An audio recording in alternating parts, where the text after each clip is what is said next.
जो गुरु का मंत्र है, गुरु का मंत्र जो है वह शब्द को लेकर के आप इस कहीं भी घूमे, कहीं भी जावे, तो उस गुरु शब्द को, नाम को आप अपना स्मरण कहीं भी किसी भी कार्य करते हुए उस स्मरण को नहीं छोड़ना चाहिए। वह नाम लेकर के ही आप इस संसार में उस नाम का स्मरण करते हुए ही भ्रमण या जहाँ भी जाएं या जो भी कार्य करें तो वो गुरु नाम का ही स्मरण हर समय करना चाहिए।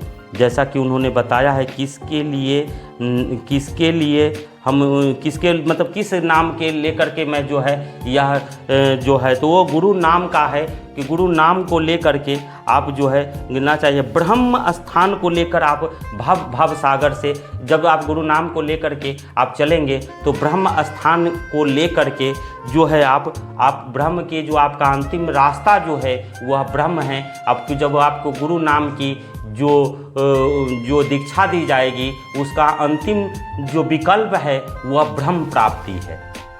तो जब आप उस नाम के लेकर के आप चलेंगे तो आपको उस ब्रह्म की प्राप्ति होगी, तो आपकी ब्रह्म की वहीं पे समाप्ति होगी और उसी के नाम को लेकर के आप भवसागर से पार उतर सकते हैं, ऐसा आपको समझना चाहिए। ठीक है, तो अगला प्रश्न भी हम आप लोगों के समक्ष देखेंगे कि यह प्रश्न करने वाले इस तरह के मैसेज बड़े ज्ञानी हैं। इनका नाम सोहन सचदेवा जी हैं। तो आगे हम करते हैं, फिर देखते हैं कि कौन सा प्रश्न आया है। मन का स्वरूप क्या है? ये बहुत ही बड़ा कोई सत्संगी हैं, तो आपको मैं बताना चाहूँगा कि मन का स्वरूप क्या है। बहुत बढ़िया आपका सवाल है और मैं आपको धन्यवाद देता हूं कि इस तरह का सवाल आपके मन के विचार के आया है। तो आप जो बहुत बढ़िया, आपकी जो लाइन है, आपका जो लिंक है, आपका जो लक्ष्य है उसको बहुत बढ़िया है और आप बहुत बढ़िया रास्ते पर जा रहे हैं। तो मन का स्वरूप जो है वह शून्य है। मन का जो स्वरूप है यानी मन का जो स्वरूप है वह शून्य है। आपका जवाब मैं यही दे रहा हूं कि मन का स्वरूप जो है वह शून्य है। ठीक है, अगला जवाब जिनको आपको नाम बताने की आवश्यकता नहीं, हम जिनका जवाब देते जाते हैं वह खुद ही आप समझ लेना कि आप अमृत सुधारस देख करके कि मैं जवाब दे रहा हूँ। इसमें भी जिसको त्रुटि लगेगी वो ठीक से नहीं समझेंगे, वो फिर मैसेज करेंगे, हम फिर उनका जवाब देंगे।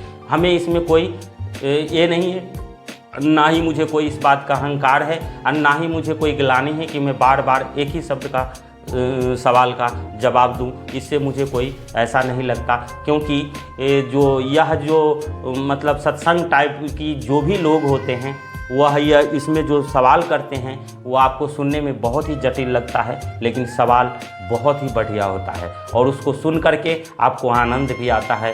तो मुझे लगा कि मैं इन बातों का जवाब कैसे दूं। मुझे व्हाट्सएप पर जो जानने वाले हैं मेरे तकरीबन बहुत सारे लोग हैं यहाँ से मुंबई, दिल्ली, तो व्हाट्सएप पर सवाल करते, कई फ़ोन कर देते हैं, गुरुजी ये बात है, तो टाइम का अभाव रहता है तो मैं कई बार फ़ोन ही नहीं उठा ही नहीं पाता फ़ोन। तो इस परिस्थिति में दिक्कत तो आता ही है।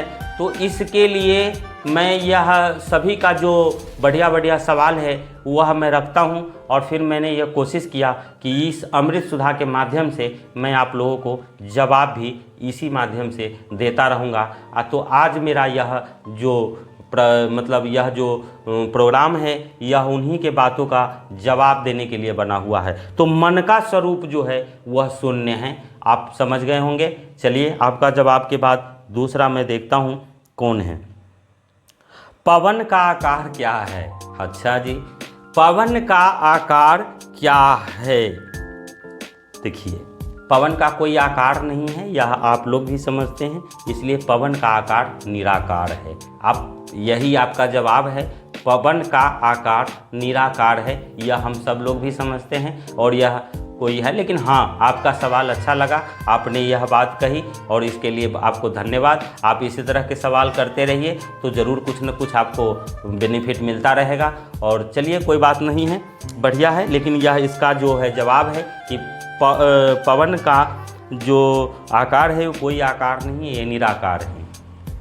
अब है प्राणों की दशा, प्राणों